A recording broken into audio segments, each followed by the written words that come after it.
People are in the streets for a sixth night, responding to the call of detained Mayor of Istanbul, Ekrem Imamoglu. The Interior Ministry says 1,133 people have been arrested and 123 police officers injured in the protests up to this point. The Turkish President, Recep Tayyip Erdogan, has called it a, quote, movement of violence. He's pointing the finger at the main opposition party, in particular the CHP, saying it would be held accountable for injured police officers and damage to property. Last Wednesday's detention of Imamoglu, Erdogan's rival, triggered Turkey's biggest protests for more than a decade. And on Sunday, a court jailed him, pending trial on corruption charges that he denies. More details now with Emerald Maxwell. It's been a decade since Turkey has seen a protest movement like it. For the sixth day in a row, Ekrem Imamoglu's supporters took to the streets of Istanbul, angry and worried. See, this is very important for us, for children, for future. We want democracy. We want the people to choose the elected. And we want the free will to choose who we want without them being imprisoned. Istanbul's mayor for over 5 years, Ekrem Imamoglu was officially nominated by his party on Monday to run in the 2028 presidential election as Recep Tayyip Erdogan's main rival. But Imamoglu was arrested on Wednesday, then jailed and stripped of his mayorship on charges of corruption and terrorism. Charges fabricated, the opposition says, to prevent him from coming to power. His arrest by Turkish police was followed by violent clashes across the country, leading to the arrest of more than 1,100 people, according to authorities. Accused by his critics of undermining democracy, President Erdogan blamed his opponents. It has become apparent once again that the opposition cannot be trusted to run a country, local governments, or even a buffet. The opposition has called for a boycott of the pro-government mainstream media, which has largely avoided reporting on the nationwide demonstrations. Let's talk more about this topic with Massimo D'Angelo, Research Associate at the Institute for Diplomacy and International Affairs at Loughborough University London. Not to be confused with Loughborough University, Loughborough. Thanks for joining us, Massimo. So what do you make of this latest move from President Erdogan? That's to directly implicate the opposition and frame them as responsible for violence in the streets. Good evening. Thanks for having me. Yes, it was a very strong movement from President Erdogan. Clearly, Imamoglu in the last years was in the scene as the main oppositional leader. And as you mentioned, as the video, the report was showing, on Sunday there were elections, primary elections within the CHP, the CHP, for choosing the leader of the opposition for the presidential elections that will be held in 2028, so long ahead. And I think that Erdogan chose the right moment to sideline Mayor Imamoglu. It was the fourth time he tried to sideline the Imamoglu. Clearly, he's afraid of Imamoglu, but this time under a judiciary which is completely under the control of the presidency or of the government. This time, Erdogan successfully made it and again sidelined Imamoglu. So is that why he singled out Imamoglu in particular, because he sees him as the biggest threat to him continuing on in power? Well, Imamoglu won the elections 3 times in Istanbul, and as Erdogan always says, who runs Istanbul runs the country. And clearly he's afraid of Imamoglu because Imamoglu is... first of all, he's younger, he's fresh, he's a fresh face, even within the same party. And indeed, he's not. I mean, there are some factions of the within the CHP that really don't like, especially the older generation. He's a fresh face. He's able to speak to a broader audience than historically how the CHP was doing in the past, and the fact that he won the elections in 2019, then these elections were cancelled, were nullified by the Supreme Court, and then again he won again, and last year he secured his second term as a mayor of Istanbul. Clearly made him the national leader, the one who was going to run as the leader of the opposition. And Istanbul has a city with over 17 million inhabitants. So clearly, clearly, I believe that Erdogan is scared of such a popular figure such as Ekrem İmamoğlu. Yeah, okay, so we're talking about what Imamoglu means to Erdogan, but Erdogan has been saying, I've got nothing to do with this. This is the judiciary. There are charges that they've detained Imamoglu on. What's the kind of official line, if you will? What are the police saying about Imamoglu, and does any of it hold water?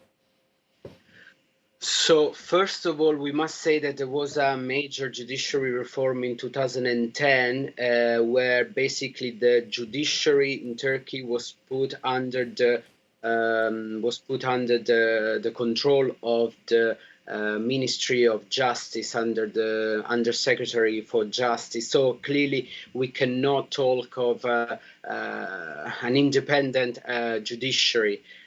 First of all, and indeed, yes, it's true that Erdogan is always presenting this as it's something that has nothing to do there's nothing to do with us. And also, he praised the opposition to let the opposition, the judiciary to work independently and freely.